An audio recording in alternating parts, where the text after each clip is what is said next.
Good day, ma'am, sir. I am Caroline Marcelo Balinuyus. I am 30 years of age. I am married with one child. I work as a massage therapist for 5 years and until now. And my working experience as a household since 2004 with I have 4 years and with 2 employer. In my first employer, I look for 2 children and 2 elderly.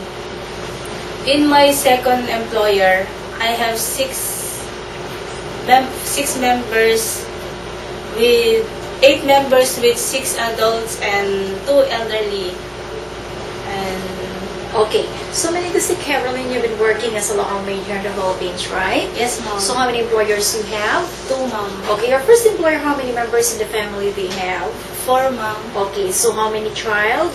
2, ma'am. Okay, how old the child is? 1 year old and 2 years old, ma'am. Okay, and then your second employer is you have a Chinese Filipino family, right? Yes, ma'am. Okay, so how many members are they?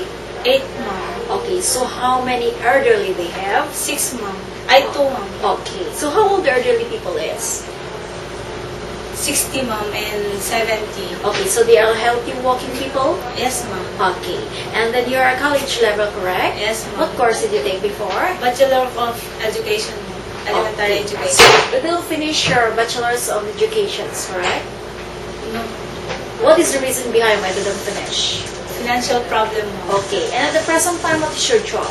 I am a massage therapist, ma'am. Okay, for how long you become a massage therapist? 5 years, ma'am. Okay, so at the present you're still working as a massage therapist? Yes, ma'am. Okay, so what kind of massage can you do? All kinds of massage can you do? Beijing style, ma'am. Okay. Almost Beijing style. So how much is your pay when you work as a massage therapist? 10,000, ma'am. So we need to say it's not fully enough. Yes, ma'am. So is your husband allow you to be there in Hong Kong? Yes, ma'am. Okay, so your child will take care of your child if you want to be there. My husband, ma'am. Okay, and then now the future employer is watching and listening to you. What you can say something to the future employer? If you choose me as your housemate, ma'am, sir, I promise I will do my best to do my work, and I'm willing